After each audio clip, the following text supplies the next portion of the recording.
It seems Taylor can't come to the phone right now because she's dead. No, because she's just ignoring you, Blake. Did Taylor Swift just walk away from one of her closest friendships? A sudden subpoena, a legal firestorm, and now, complete silence. What really happened between Taylor and Blake Lively? Let's break it down. Number 1, the subpoena that shattered trust. Where he claimed that Blake Lively leveraged her friendship with Taylor Swift to try and gain control of their 2024 film. It started with a piece of paper, a legal subpoena that dropped like a bomb into one of Hollywood's most beloved friendships. For years, Taylor Swift and Blake Lively were inseparable. Red carpet moments, private getaways, public praise. The two seemed like soul sisters wrapped in a bubble of shared fame and fierce loyalty. But all of that cracked when actor and producer Justin Baldoni, entangled in a fiery legal battle with Blake, decided to subpoena Taylor Swift. Yes, that Taylor Swift. According to court documents and insider reports, Baldoni's team wanted Swift to testify, suggesting that Blake had used her friendship with Taylor to manipulate certain decisions behind the scenes of the 2024 film It Ends With Us. The implication wasn't just shady, it was explosive. Baldoni's legal team was essentially hinting that Lively's personal connections may have crossed into professional influence, potentially tilting the power dynamic on set. And suddenly, Taylor Swift found herself dragged into a courtroom narrative she never asked to be part of. Fans were stunned. Why would Taylor, who only licensed a song for the film, be brought into this? Why now?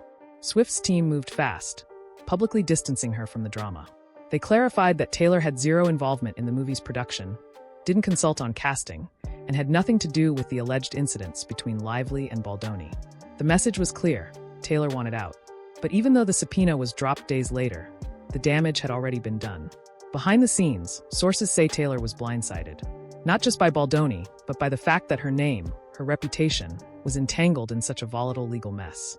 One insider described her reaction as furious but hurt, like someone who had just been caught in the crossfire of a war she didn't know was happening. She wasn't just embarrassed, she felt betrayed.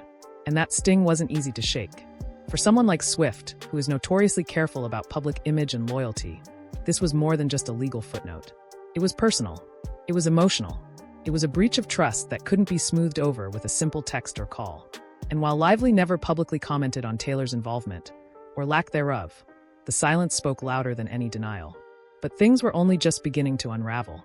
Number 2, the fallout between friends.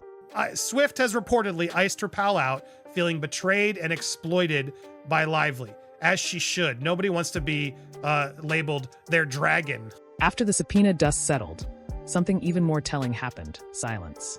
No public statements, no shared posts, no red carpet selfies. For fans who had grown used to seeing Taylor Swift and Blake Lively support each other with heart emojis and sister-like affection, the sudden absence of interaction was deafening. Sources close to the situation began whispering about what really went down behind closed doors. According to one insider, Taylor didn't just feel caught in the middle, she felt used. Even though the subpoena came from Baldoni, the idea that her name was connected to this legal circus reportedly left Taylor questioning how much her friendship with Blake had been leveraged behind her back. It wasn't just business.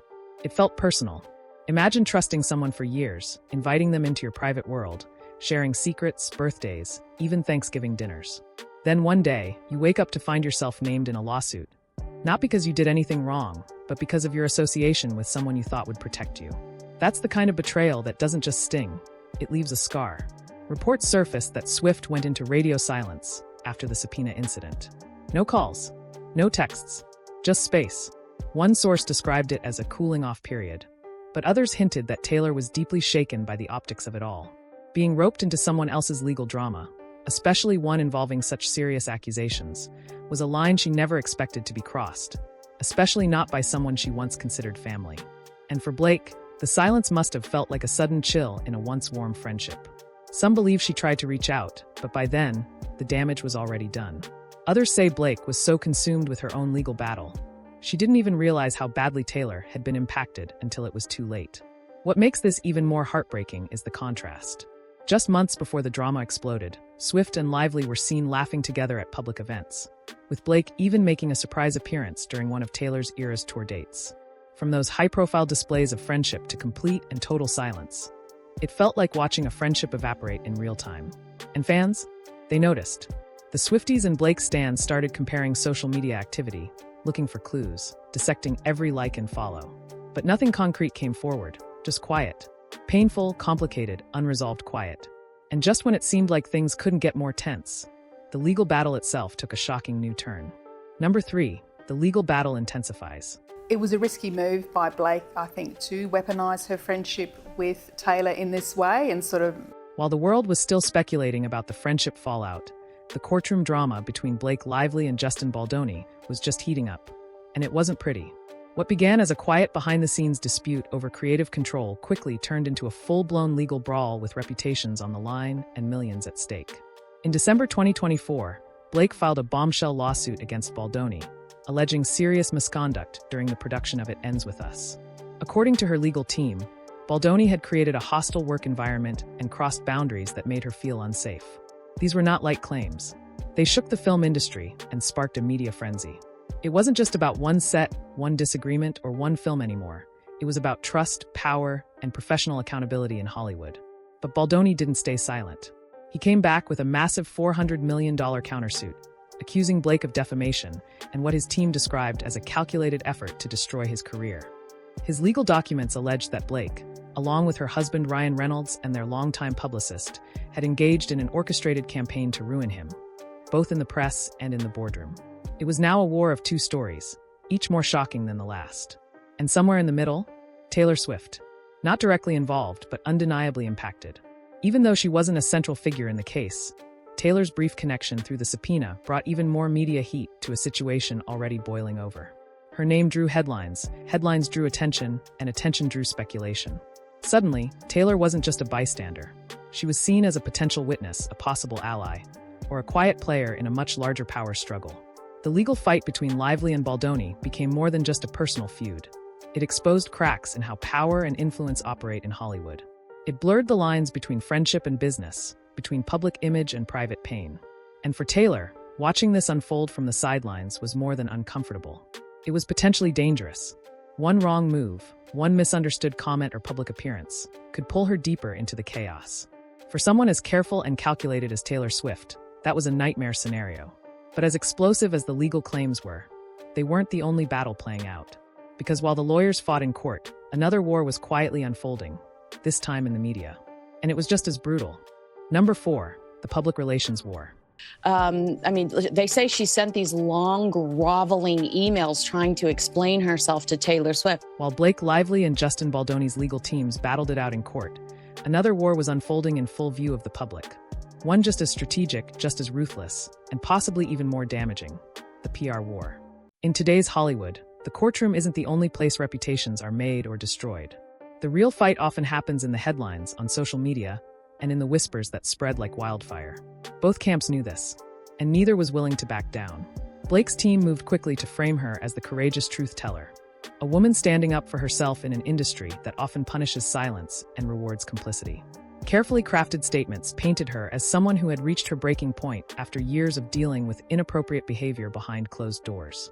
Her legal filings hinted at a deeper culture of intimidation and manipulation that she refused to tolerate any longer. Behind the scenes, publicists worked overtime to make sure key outlets carried the right tone. Articles began popping up that emphasized Blake's strength, her history of advocacy, and her loyalty to her values. But even that careful image wasn't immune to backlash. Critics questioned the timing. Others asked whether there were ulterior motives. And a few industry insiders began leaking their own stories, some defending Blake, others casting doubt. Then came Baldoni's response, and it wasn't quiet. His team launched their own counter-narrative, one that cast Blake as a master manipulator, someone using her public image and powerful Hollywood friendships to crush him behind the scenes. He claimed she had weaponized her connections, including Taylor Swift, to apply pressure during the filming process and control the story being told. That's when things got really messy. Taylor, once admired for staying above the fray, suddenly found herself caught in a digital crossfire. Baldoni never accused her of wrongdoing, but his team's insinuations were loud enough that her name carried weight, and that weight had been used, perhaps unknowingly, in someone else's game. Meanwhile, fans of both stars took to social media in droves, defending, accusing, analyzing every detail. People zoomed in on old interviews, dissected cryptic posts, and speculated about text messages that may or may not exist. Even Travis Kelce, Taylor's boyfriend, was rumored to have unfollowed Ryan Reynolds, adding fuel to an already raging fire. The courtroom had rules, but the court of public opinion? None. And as narratives clashed and allegiances shifted, the emotional cost kept climbing for everyone involved. But just when it seemed like the dust might settle, Taylor made a subtle move that said more than any statement ever could. Number 5, the shift in alliances. Sometimes the loudest message is the one never spoken. And in Taylor Swift's world, silence is rarely accidental. As the legal chaos between Blake Lively and Justin Baldoni played out in public, fans began to notice a subtle shift.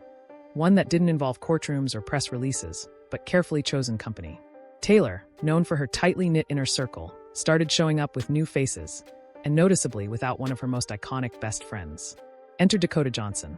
The actress, longtime friend, but rarely center stage in Taylor's public outings, began appearing more frequently at Swift's side. Private dinners, quick getaways, even a few exclusive Eras tour backstage moments. And fans couldn't help but read between the lines.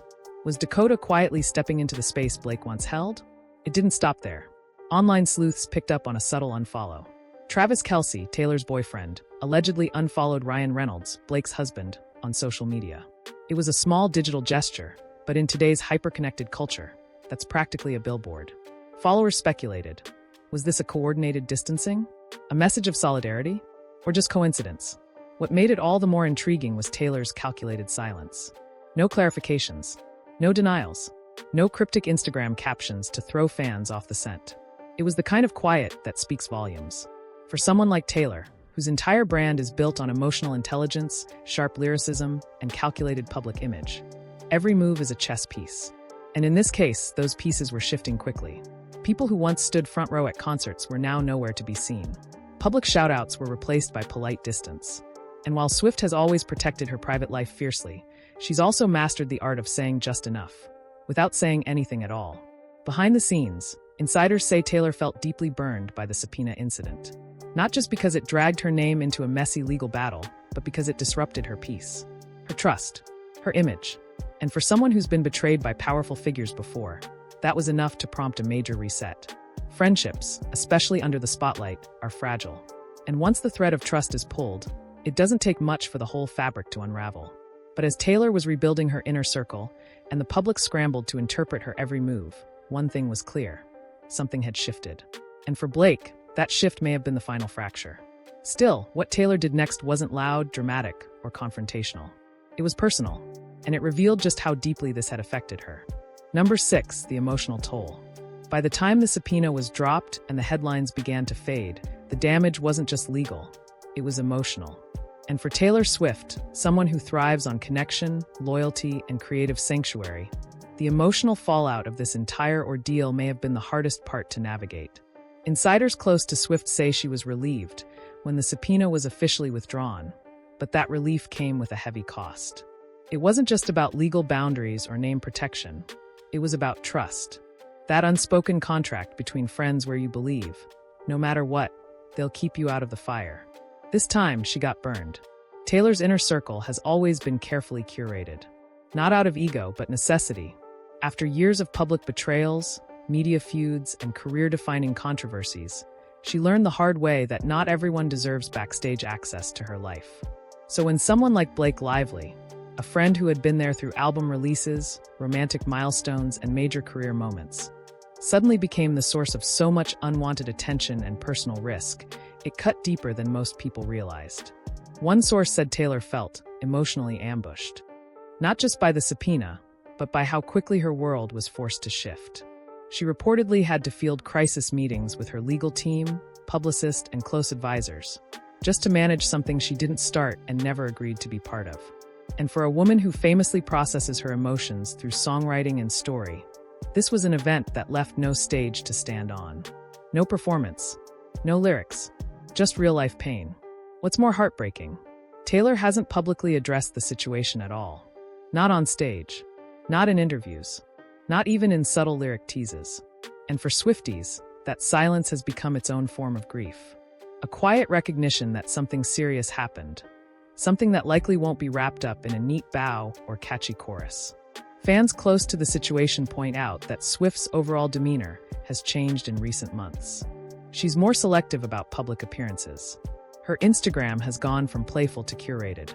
Even her tone during shows has taken on a softer, more introspective edge. And while it's easy to get caught up in the headlines, we sometimes forget these are real people, navigating real heartbreak, even if it doesn't look like the kind we're used to. This wasn't just a friendship fallout. It was the end of a chapter. And for Taylor Swift, it may be the one friendship she never thought she'd have to say goodbye to. But as always with Taylor, there may still be one final twist. So, did Taylor Swift really cut ties with Blake Lively? The silence, the shifts, and the emotional fallout say more than words ever could. But in Hollywood, nothing stays buried forever. What do you think really happened?